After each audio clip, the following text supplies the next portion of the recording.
Assalamualaikum warahmatullahi wabarakatuh. Pada kesempatan kali ini kita akan membahas tentang sistem pertahanan tubuh atau sistem imun. Nah, pembahasan tentang sistem imun ini saya akan bagi-bagi menjadi beberapa bagian atau beberapa video. Silahkan mengikuti secara berurutan ya. Nah, kita akan mulai ya. Nah, yang pertama gitu ya, bahwa sistem imun itu adalah apa gitu kan ya. Nah, ini adalah sistem pertahanan tubuh. Nah, sebagai perlindungan diri kita terhadap infeksi.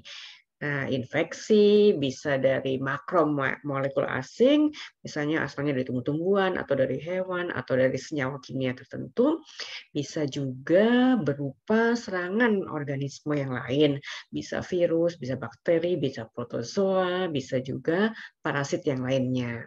Nah, kemudian kemampuan tubuh kita untuk bisa menahan atau menghilangkan benda asing atau musuh tadi yang datang ke dalam tubuh kita, nah itu kita sebut dengan imunitas atau kekebalan. Nah, jadi ini penting banget ya, apalagi di era pandemi seperti sekarang ini. Nah, jadi sistem imun ini punya banyak fungsi. Tadi dia melindungi tubuh kita terhadap serangan benda asing, gitu kan ya. Nah, benda asing bisa, makhluk asing bisa, gitu ya. Nah, juga melindungi tubuh dari agen-agen atau senyawa-senyawa kimia atau benda-benda dari yang asalnya dari lingkungan sekitar kita. Bisa dari tumbuhan, dari hewan, dari bahan kimia tertentu, kayak gitu ya, atau dari polutan, gitu juga bisa. Nah, sistem ini juga bisa mengenali, bisa menghilangkan sel-sel abnormal atau sel-sel yang termutasi, misalnya sel-sel kanker atau sel-sel ganas, dan bisa menghancurkannya. Ya. Nah, sistem ini juga bisa menghilangkan jaringan-jaringan tubuh kita yang rusak atau yang mati, yang orang sebut sebagai debris, ya. Nah, kemudian dalam rangka perbaikan, jadi yang lama-lama yang udah mati-mati harus dihilangkan. Nah, sistem ini juga bisa melakukan tadi ya, menghilangkan debris-debris tadi. Juga menjaga homeostasis tubuh. Homeostasis itu adalah keserasian seluruh proses yang terjadi dalam tubuh kita. Jadi kalau sistem ini berjalan dengan baik, maka proses-proses yang lain pun akan juga berjalan dengan baik, gitu ya. Jadi saling bergantung ya satu sama lain. Gitu. Nah, dalam sistem imun yang kita akan pelajari adalah secara garis besar ada dua macam sistem imun. Ada sistem imun yang non-spesifik, kalau non-spesifik itu nggak khusus ya, tidak khusus ya, tidak spesifik. Dan ada sistem imun yang spesifik, gitu ya.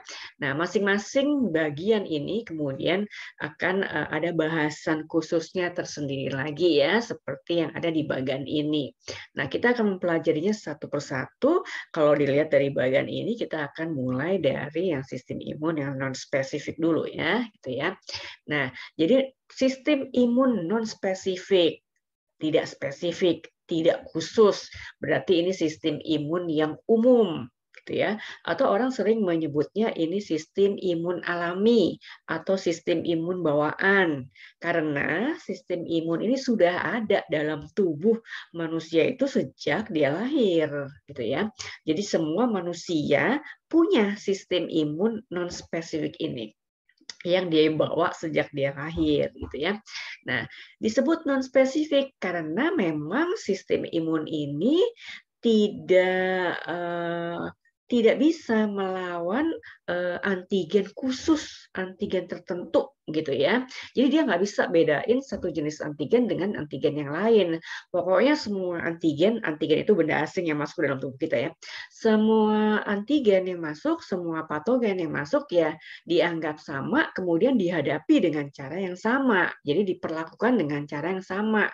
Jadi ibaratnya misalnya gini, sistem kita ini ada tubuh kita. Sistem imun itu adalah senjata kita untuk melawan musuh.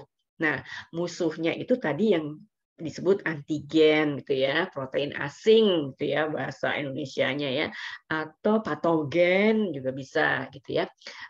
Sistem imun non spesifik ini adalah senjata umum yang dimiliki oleh manusia. Maksudnya Siapapun musuh yang datang akan dihadapi dengan cara yang sama. Jadi memperlakukan semua antigen dengan cara yang kira-kira sama, gitu ya.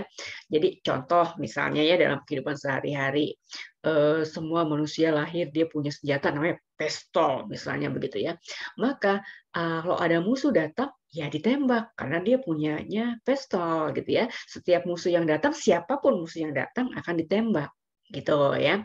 Padahal kan musuhnya itu ada loh yang apa namanya kebal peluru misalnya begitu ya.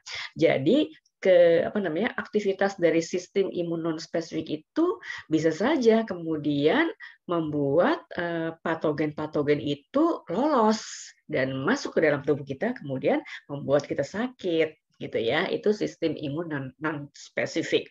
Jadi dia memperlakukan patogen atau antigen dengan cara yang sama. Patogen yang mana kek gitu ya, yang seperti apapun diperlakukan dengan cara yang sama.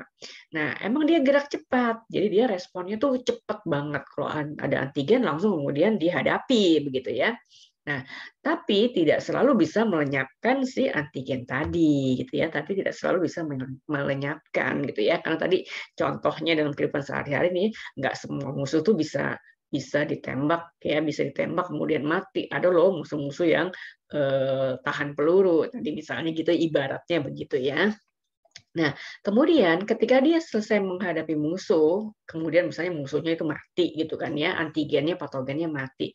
Dia juga tidak bisa mengingat-ingat kalau ada musuh serupa, kalau ada antigen serupa, patogen serupa yang datang di kemudian hari, dia juga nggak ingat bahwa ini dulu pernah datang. Kalau dia udah pernah datang, aku nembaknya dari sebelah kiri misalnya begitu ya. Dia tidak punya memori seperti itu, gitu ya. Sistem imun non spesifik tidak membentuk memori setelah ada paparan antigen dan dia tidak memberi perlindungan jangka panjang terhadap tubuh kita.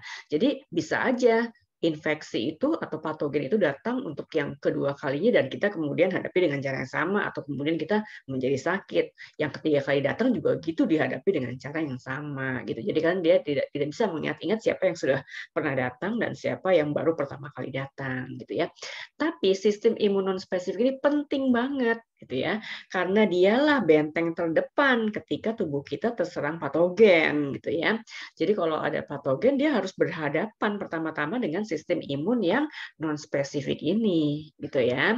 Nah, walaupun misalnya dia tidak bisa melumpuhkan musuhnya, tapi peran pentingnya ini sangat diperlukan dalam mengawali atau memulai gitu ya dan menentukan ini seharusnya musuhnya diapain lagi gitu ya. Siapa yang akan melakukan perlawanan tahap berikutnya? Biasanya yang melakukan tahap berikutnya adalah respon imun atau sistem imun yang spesifik, yang khusus, atau orang sebutnya respon imun adaptif gitu ya. Nah, jadi respon imun adaptif ini bekerja setelah respon imun non spesifik dalam tanda kutip nyerah gitu ya, nggak bisa ngelawan ini. Nah, kalaupun dia nyerah, tapi apa perannya? Dia udah kasih data. Ini loh musuhnya seperti ini, ciri-cirinya begini, bentuknya begini, gitu ya. Nah, data itulah yang dijadikan bekal untuk sistem imun yang spesifik nanti untuk menentukan langkah apa selanjutnya untuk menghadapi musuh yang khusus ini, gitu ya. Jadi musuh yang spesial ini, yang contohnya tadi misalnya dia yang apa tadi namanya kebal terhadap peluru ini harus dihadapi dengan cara yang berbeda. Gitu. Nah, cara berbeda itu bisa dilakukan oleh sistem imun yang spesifik. Tapi sistem imun spesifik ini tidak bisa bekerja tiba-tiba gitu ya tanpa ada data yang diberikan oleh sistem imun yang non spesifik ya. Jadi walaupun dia dalam tanda kutip kalah melawan kuman, tapi perannya tetap penting untuk tadi ya mengawali, menentukan mekanisme atau cara selanjutnya dari sistem imun yang spesifik. Nah, setelah sistem imun yang spesifik ini kemudian bisa menentukan metode untuk melawan atau menghadapi patogen khusus ini, maka bisa saja kemudian yang sistem imun yang non spesifik ini kembali berperan gitu ya. Nih, misalnya begini nih ya dalam bahasa mudahnya gitu ya. Serta berperan aktif dalam membunuh patogen yang telah ditargetkan dalam respon imun adaptif. Jadi yang non spesifik itu kemudian bisa bekerja lagi. Ini loh, kamu bisa tembak musuh ini, tapi harus dari sebelah kiri. Nah, itu yang memberikan metode itu adalah sistem imun yang spesifik. Jadi di tahap berikutnya yang non spesifik masih bisa berperan lagi gitu ya. Jadi kalau kalimatnya dibaca nih ya, merupakan sistem imun non spesifik merupakan pertahanan tubuh terdepan dalam melawan antigen dan berperan penting dalam mengawali dan menentukan mekanisme selanjutnya dari sistem imun yang spesifik. Ini bahasa lainnya itu ya, sistem imun yang spesifik. Serta jadi yang non spesifik berperan aktif dalam membunuh patogen yang telah ditargetkan. Nah, jadi yang spesifik itu tadi tugasnya menargetkan gitu ya. Menargetkan supaya musuhnya ini udah ketahuan. Ini loh musuhnya ini dan harus dibeginikan supaya mati. Nah, gitu dia kasih lagi tugas ke yang non spesifik gitu ya. Nah, jadi ditargetkan dulu sehingga kemudian yang non spesifik ini bisa kembali berperan. Nah, itu waktunya memang lebih panjang karena yang respon imun spesifik itu biasanya bekerja setelah 4 sampai 7 hari setelah si orang ini terpapar antigen untuk yang pertama kali gitu ya. Nah, itu kerjanya sistem imun yang non spesifik. Nah, ada apa aja di sistem imun yang non spesifik? Nah, kita bagi dua lagi ya. Ada garis pertahanan non spesifik pertama, saya sering menyebutnya garis pertahanan lapis 1 gitu ya. Nah, ini adalah garis pertahanan eksternal, berarti dia letaknya di tubuh kita di sebelah luar gitu kan ya. Nah, ada lagi garis pertahanan non spesifik yang kedua. Nah, internal. Kalau internal itu udah agak di dalam gitu ya, agak ke dalam di tubuh kita. Jadi gini, jadi kalau ada patogen datang, ada antigen datang, maka pertama kali dia akan berhadapan dengan garis pertahanan pertama, ini eksternal. Nah, kalau dia berhadapan dengan garis pertahanan pertama dan kemudian bisa lolos gitu ya, maka dia akan masuk lebih dalam ke dalam tubuh kita. Tapi jangan khawatir, dia akan berhadapan, si patogen ini akan berhadapan dengan garis pertahanan lapis 2 yang internal ini gitu ya. Nah, kalau lolos lagi gimana, Bu? Kalau lolos lagi berarti ada lapis 3 gitu ya. Jadi sebenarnya kita tidak dengan mudahnya bisa menjadi sakit. Nah ya, kalau kemudian kita nggak punya sistem pertahanan ini, bisa kita setiap hari sakit ya, karena kita kan tidak hidup di lingkungan yang steril kan, kita menghirup udaranya juga nggak steril gitu ya, makanan yang kita makan karena juga nggak steril gitu kan, bisa sakit sepanjang masa gitu kan ya. Nah, tapi kita punya garis pertahanan berlapis-lapis gitu ya. Nah, kalau udah dan tandanya tuh jelas ya, kalau kalah di sini maka akan dihadapi oleh yang ini, kalah di sini akan dihadapi oleh yang ini gitu ya. Itu kalau serangan patogen gitu ya. Nah, kita akan bahas yang pertama dulu ya, garis pertahanan non spesifik pertama yang eksternal yang saya tadi sebut sebagai garis pertahanan lapis 1 gitu ya. Nah, ada banyak sebenarnya nih. Jadi benteng pertahanan kita di sebelah luar itu juga banyak gitu ya. Maka nggak mudah kita menjadi sakit. Bahkan kalau kamu ingat-ingat dalam 1 tahun ini kamu udah sakit apa aja gitu. Banyak orang yang nggak sakit, nggak sakit dalam 1 tahun, nggak sakit apa-apa gitu kan ya. Berarti kan garis pertahanannya oke banget kan gitu ya. Nah, ada apa aja di garis pertahanan yang non spesifik pertama eksternal ini? Yang pertama adalah kulit, ya kan? Bagian terluar dari tubuh kita ada kulit, ya. Kemudian ada membran mukosa. Nah, kalau di luar bangetnya ada kulit ya. Tapi kan kalau kita lihat aja nih ada rongga mulut kan gitu ya. Rongga mulut itu kan juga bagian luar dari tubuh kita gitu kan ya, bagian luar di area mulut gitu kan ya. Nah, itu juga harus terlindungi dan bisa melindungi tubuh kita gitu kan ya. Nah, itu ada membran mukosanya, kan dia basah kan ya gitu ya. Nah, ini adalah bagian-bagian luar dari tubuh kita yang bertugas sebagai benteng pertahanan pertama. Nah, sebagai benteng pertahanan pertama, maka kulit itu juga harus punya senjata kan gitu ya, harus punya senjata. Yang pertama adalah ini, kulit yang utuh itu pertahanan fisik yang paling oke. Jadi selama kulit kita utuh, nggak ada yang terbuka, itu tubuh kita udah terlindungi sekian persen gitu ya, udah kayaknya udah jaminan udah sehat lah gitu ya. Jadi kulit yang utuh itu modal sehat gitu ya. Apa yang disebut dengan kulit terbuka? Kalau tergores dikit gitu ya, itu udah terbuka. Nah, bagian yang di tempat yang tergores itu, maka infeksi patogen, infeksi kuman, masuknya antigen dapat dengan mudahnya lewat kulit yang terbuka. Nah, makanya kita juga harus melindungi kulit kita supaya jangan tergores-gores gitu kan ya. Nah, lapisan kulit terluar ini adalah sel mati. Kalau kita belajar anatomi kulit ya, dilihat di sini ya. Ini adalah kulit, ada epidermis, ini batasnya yang warnanya kelabu ya. Ini ada garisnya yang ini bergelombang-gelombang ini, kemudian bagian bawahnya adalah dermis. Kemudian di bagian bawahnya ada jaringan subkutan, gitu ya. Ini lemak. Nah, ini bagian atasnya yang langsung berhubungan dengan lingkungan luar kan ya. Epidermis aja berlapis-lapis, gitu kan ya. Kemudian dermis, ada banyak aksesori di sini ya. Ada kantong rambut, ada kelenjar keringat, ada kelenjar minyak, ada pembuluh darah, gitu kan ya. Nah, ini harus sehat ini. Nah, jadi kalau ini tertutup rapat, sehat lah gitu ya.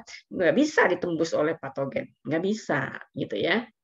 Nah, ini lapisannya banyak banget. Ini sel kulit yang mati. Ada keratinnya, kering. Nah, kalau kering tuh nggak bisa dengan leluasa si patogen itu hidup gitu ya, karena mereka kan syarat hidupnya kebanyakan paling nggak lembab lah gitu ya. Nah, karena ada lapisan-lapisan sel kulit yang mati itu kering, kulit kita permukaannya kering gitu ya, sehingga itu juga kondisi tersebut tidak memungkinkan si patogen itu hidup dengan layak lah gitu ya, nggak, jadi dia nggak suka suasana habitat yang kayak gitu, itu tidak disukai oleh mereka gitu ya, kan model model sehat ya.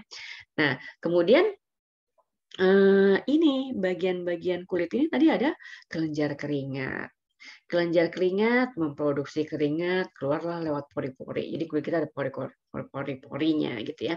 Kita tahu bahwa keringat itu asin lah gitu kan ya, ada kecut-kecutnya. Nah, ya, itu juga bikin pH di kulit kita 3-5 pH-nya. Tidak disukai juga oleh bakteri patogen, nggak suka hidup di habitat yang kayak begitu. Lagi ada kelenjar minyak di sini. Nah, jadi kalau kelenjar keringat itu glandula sudorifera, ya. Kalau kelenjar lemak, kelenjar minyak itu adalah glandula sebasea, sebaceus, sebasea sama ya. Nah, jadi kalau minyaknya itu ini dekat sama batang rambut. Ini kan akar rambut ya, ini batang rambut. Nah, ini minyak itu keluar di tempat keluarnya rambut ya. Kalau keringat itu keluarnya dari pori-pori. Jadi beda ya, beda tempat keluarnya tuh beda karena produksinya juga di tempat yang berbeda. Nah, gabungan antara si minyak sama keringat ini membuat pH di kulit kita itu 3-5 yang tidak disukai oleh mikroba gitu ya. Nah, jadi itu modal kita juga ya, kulit yang sehat itu ya seperti ini, harus ada rambutnya, harus ada pori-porinya, ada kelenjar minyaknya, ada kelenjar keringatnya, ada aksesori yang lain ya, dia juga alat indera gitu ya, itu harus semuanya sehat gitu ya.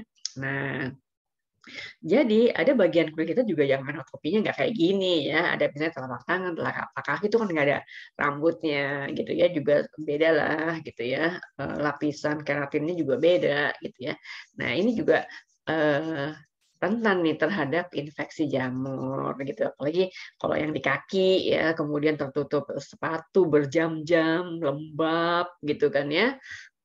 Nah, itu juga harus suasananya sehat, sepatunya harus bersih, apalagi kalau kaos kaki juga harus bersih, kakinya juga dicuci bersih, kuku-kukunya juga bersih gitu ya. Jangan malah kemudian kulit ini justru mengundang patogen, lembab, kemudian bau, ya sepatunya juga bau, kaos kakinya juga kotor, gitu dipakai udah seminggu nggak ganti-ganti.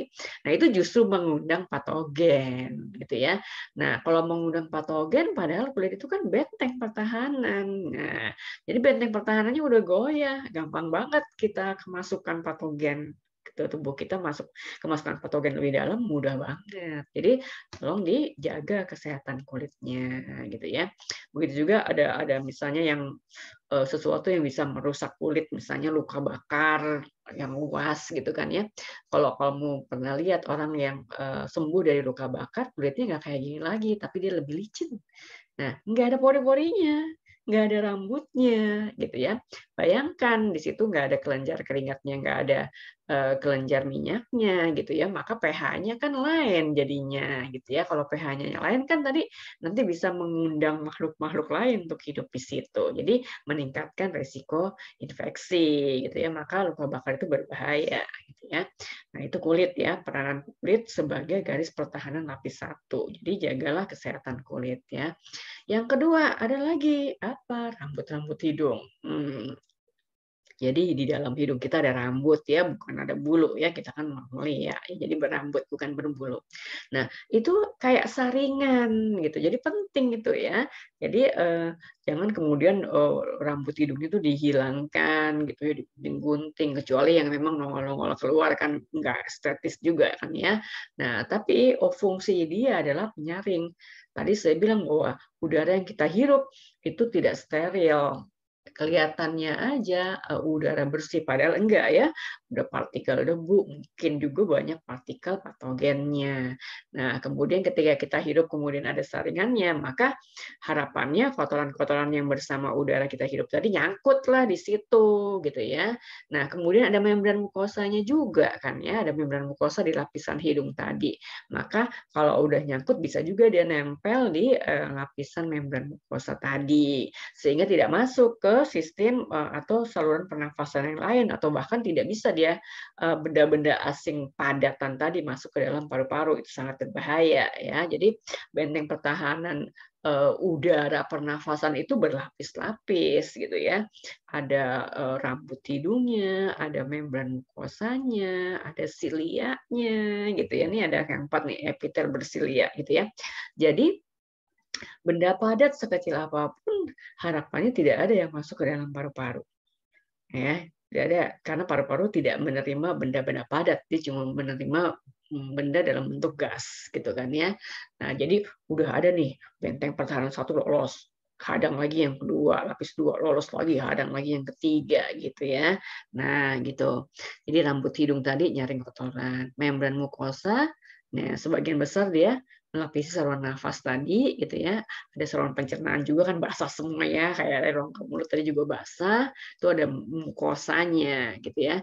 Ada saluran uriner, itu adalah saluran dari sistem reproduksi dan sistem ekskresi ya. Itu juga dilapisi oleh mukosa. Nah, jadi sel-sel yang ada di membran itu mengeluarkan lendir atau mukus yang disebut ya. Nah, lendir ini menjerat, menjebak ya si mikroba kalau ada mikroba di situ atau benda asing di situ. Jadi kan dia kan lengket-lengket lendir gitu. Jadi dia terperangkap lah di situ, gitu ya. Jadi nggak bisa kemana-mana lagi, gitu ya. Nah, jadi kalau membran-membran mukosa di saluran-saluran tadi itu rusak, maka resiko kemasukan kumannya menjadi lebih tinggi, gitu ya. Misalnya membran mukosa yang di saluran nafas itu bisa rusak karena ada asap rokok. Asap rokok itu kan panas, gitu kan ya, seperti dibakar akhirnya. Jadi membrannya juga rusak. Kalau membran mukosa rusak di situ, maka tadi ada banyak partikel-partikel yang tidak diharapkan kemudian masuk ke dalam saluran nafas lebih dalam lagi. Nah, gitu ya. Ada rambut, ada membran mukosa, ada epitel, sel epitel bersilia. Kita udah belajar epitel kan sebelumnya ya. Jadi kalau epitel bersilia itu berarti permukaannya ada rambut-rambut getarnya, ada silianya ya, yang selalu bergerak-gerak. Nah, tujuannya bergerak-gerak adalah menyapu. Kalau ada lendir tadi yang sudah merangkap kuman, maka dia disapu ke arah luar gitu ya. Jadi dia bergerak-gerak kayak apa ya, kayak padi di sawah ditiup angin gitu ya. Kayak ke arah luar, dia gusah-gusah, dia usir-usir tuh benda asing ke arah luar. Nah, gerakan-gerakannya si Silia ini menimbulkan sensasi gatal gitu ya biasanya ya. Nah, ketika kemudian ada rasa gatal, maka kemudian reflekslah tubuh kita batuk atau bersin. Ketika batuk atau bersin itu kotoran lendir dan yang tadi yang digusah-gusah tadi lompatlah keluar gitu ya. Apalagi kalau bersin benar-benar lompat dengan kekuatan tertentu gitu ya. Nah, itu berarti kemudian alat pernafasnya itu terhindar dari partikel-partikel yang tidak diinginkan. Maka kemudian disarankan kalau batuk ditutup mulutnya gitu ya, karena kalau terbuka saja, kemudian partikel tadi akan bebas berterbangan di udara. Kemudian kalau ada orang-orang dekat kita, dia menghirup udara pernafasan, kemudian terhiruplah ke orang-orang di sekitar kita, gitu ya. Jadi harapannya nggak kayak gitu kan ya. Jadi kalau lagi batuk ditutup, gitu ya. Yang susah bersin ya, kadang bersin itu datangnya tiba-tiba gitu ya. Jadi mungkin tidak sempat menutup mulut atau hidung gitu ya. Nah, kemudian sistem pertahanan yang lain di lapis pertama ini adalah lizozim. Apa itu lizozim? Ini adalah senyawa kimia, maka disebut dengan senyawa biokimia gitu ya. Enzim antimikroba. Nah, jadi senyawa kimianya berupa enzim antimikroba. Dia bisa menghancurkan dinding peptidoglikan. Itu dinding apa? Dinding sel bakteri. Kamu mesti ingat ya di pelajaran kelas 10 ada struktur tubuh bakteri bahwa dindingnya sel bakteri itu ada namanya senyawa peptidoglikan gitu ya, terutama untuk bakteri yang gram positif. Nah, enzim lizozim ini bisa menghancurkan dinding peptidoglikan itu sehingga kemudian tubuh bakteri itu kalau dindingnya bocor gitu ya, maka dia bisa lisis dan dia bisa mati gitu ya. Nah, ini si lizozim ini terdapat di mana? Di cairan-cairan tubuh kita. Di air liur ada, di air mata ada, di mukosa ada, di air susu ada, di keringat ada gitu ya. Nah, jadi betapa bagian-bagian tubuh kita itu terlindungi dengan baik gitu kan ya. Nah, di air liur kita kalau kita makan kan juga makanan kita nggak steril ya. Itu ada lisosim di situ gitu ya. Di air mata kita juga begitu kan, bola mata kita selalu terbuka dan bola mata kita itu terdiri dari sel-sel hidup gitu kan ya. Maka kemudian dia harus dilapisi gitu ya sama cairan air mata. Nah, cairan air matanya itu ada lisosimnya gitu ya. Ketika kita buka mata kita sekian detik, nah, itu udah ada banyak banget partikel di udara ini yang nempel gitu ya. Kemudian kita kedipkan mata, kelopak mata kita tertutup, itu dia bawa air mata baru untuk nyapu. Set, sapu gitu kan ya. Kemudian kita buka lagi mata kita, nempel lagi debu lagi, tutup lagi kelopak mata kita, refleks ya, set, sapu lagi gitu ya. Maka kemudian kotoran-kotoran itu akan menuju sudut-sudut mata biasanya ya. Nah, itu kan ada ya, orang sebut kotoran mata itu secara periodik memang terbentuk gitu ya. Itu adalah hasil dari kerja air mata yang ada lisosimnya dicampur sama kotoran-kotoran yang nempel di permukaan bola mata. Sehingga kalau ada kumannya atau patogennya di situ, maka juga harapannya bisa dihancurkan oleh si lisosim ini gitu ya. Jadi kita nggak selalu kemudian sakit mata gitu ya. Nah, jadi si lisosim ini juga bisa loh menghancurkan dinding sel bakteri gram negatif juga gitu ya. Tapi kalau yang bakteri gram negatif itu bisa dihancurkan dengan batuan yang disebut dengan sistem komplement. Apa ini sistem komplement? Nanti akan dibahas di bagian berikutnya gitu ya. Nah, apalagi yang bisa jadi garis pertahanan non spesifik yang pertama? Masih ada. Nah, yang keenam adalah senyawa yang terkandung dalam air susu ibu. Jadi air susu ibu itu mengandung senyawa-senyawa yang juga bisa berperan sebagai antibakteri gitu ya. Apa aja contohnya? Ada laktoperoksidase, ada laktoferin, asam neuraminik Nah, itu adalah antibakteri. Dia bisa menghadapi bakteri-bakteri kayak E. coli, Staphylococcus gitu ya. Jadi air ASI itu higienis banget gitu ya, higienis banget karena dia sudah dilengkapi dengan eh, persenjataan untuk melawan bakteri gitu ya. Maka kalau dibandingkan dengan susu formula, ASI itu sangat higienis gitu ya. Kalau kamu punya pengalaman di rumah ada adik bayi gitu ya, kalau dikasih susu formula, botolnya aja harus selalu setelah dipakai dicuci kemudian direbus supaya nggak ada ketempelan patogen kan gitu ya.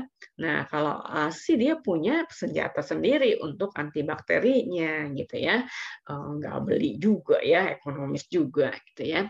Nah, yang ketujuh yang sebagai garis pertahanan lapis satu adalah pH asam yang terdapat di bagian-bagian tubuh kita tuh asam gitu ya. Nah itu tidak sukai oleh bakteri. Dia nggak bisa hidup di tempat yang kayak gitu.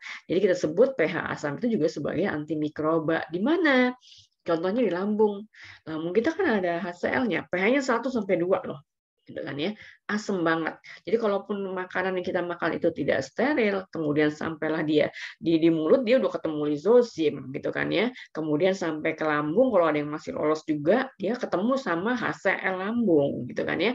Maka kemudian cara-cara seperti itu sistem pertahanan itu membuat tubuh kita tetap sehat gitu ya. Karena kalaupun makanan kita ada patogennya itu kita punya sistem sendiri, kita punya senjata sendiri untuk menghadapinya dan bahkan kita hadapi berlapis-lapis gitu ya. Di mulut kita hadapi, di lambung kita hadapi lagi. Tadi juga ya pH asam itu ada di kulit 3-5, begitu juga cairan vagina di perempuan juga segitu ya kira-kira ya 3,8 kayak gitu ya 4 kayak gitu ya. Nah, itu tidak disukai oleh mikroba sehingga mereka tidak hidup di situ gitu ya. Cara lain sistem pertahanan yang lain adalah adanya aktivitas pembilasan atau flushing action sebutnya ya. Nah, jadi ini dilakukan oleh cairan-cairan tubuh kita, gitu ya, ada air mata, gitu. Jadi kayak tadi kan ya, melek, ada kotoran nempel di bawah mata, dicuci gitu ya, dibilas gitu ya, sama air mata baru gitu ya. Air liur juga begitu kan diproduksi terus-menerus kan ya. Itu juga tadi ada lisosimnya juga. Urin juga gitu, kadang kalau kita sakit, kemudian dokter pesannya minumnya yang banyak ya. Kalau kita minum banyak, maka urin kita banyak. Nah, harapannya bersama urin yang keluar itu juga tadi patogennya juga ikut keluar. Jadi dicuci lah badan kita gitu ya, dibilas lah, di-flushing lah gitu ya. Jadi itu kepentingannya cairan-cairan yang ada di tubuh kita. Berarti penting juga ya Bu ya kayaknya ya sesekali nangis terseduh-seduh. Oh iya kayaknya begitu ya.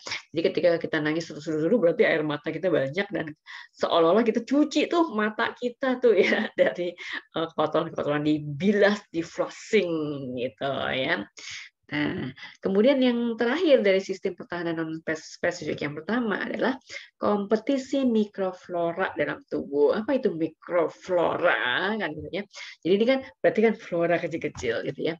Jadi ini adalah makhluk-makhluk yang ada dalam tubuh kita, biasanya adalah mikroorganisme jasa trenik yang ada dalam tubuh kita yang bersimbiosis mutualisme. Jadi ini adalah mikroorganisme baik yang memang ada di dalam tubuh kita, yang memang mereka membantu semua proses kimiawi yang ada dalam tubuh kita. Kalau mereka nggak ada, maka hidup kita itu tidak senormal ini gitu ya. Proses yang terjadi dalam tubuh kita tidak bisa berjalan dengan normal. Jadi mereka penting sekali gitu kan ya. Nah, itu disebut dengan resident microbes ya. Nah, jadi dalam tubuh kita tuh ada miliaran, mungkin triliunan ya mikroflora baik ini yang memang membantu segala proses yang terjadi dalam tubuh. Ada di setiap sudut tubuh kita gitu ya. Mereka ada di hampir semua bagian dari tubuh kita gitu ya. Tapi mereka tidak berbahaya. Nah, keberadaan mereka yang banyak itu Bisa jadi ketika tubuh kita kemasukan bakteri jahat, kemasukan mikroorganisme jahat, mereka yang baik-baik ini bisa menghambat pertumbuhan bakteri jahat tadi, gitu ya. Bagaimana caranya? Dengan berkompetisi. Berkompetisi dalam hal apa? Makanan, gitu ya.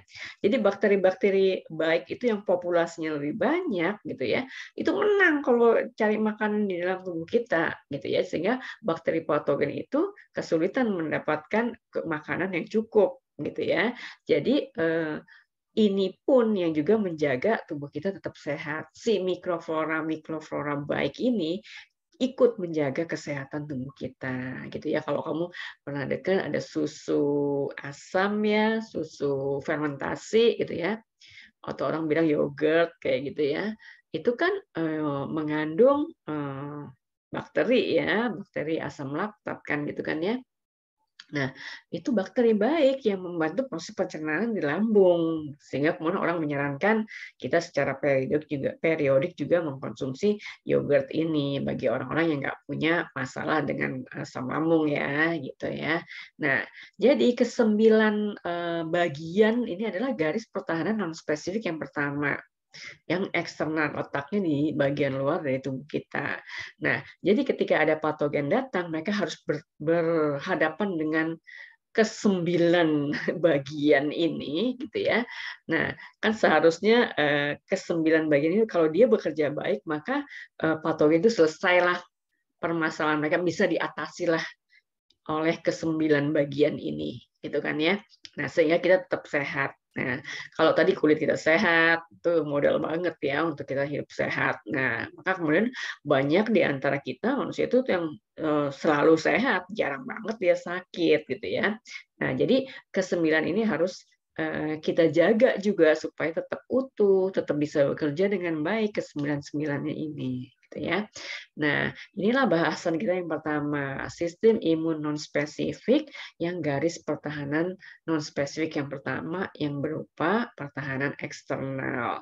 Di bagian berikutnya, di video berikutnya, kita akan bahas yang garis pertahanan non-spesifik yang kedua, yang internal ya. Nah, oke. Jadi nanti dicari aja videonya yang bagian duanya yang mana, gitu ya. Nah, untuk kali ini saya akhiri dulu pertemuan kita yang sekarang. Saya akhiri ya. Assalamualaikum warahmatullahi wabarakatuh.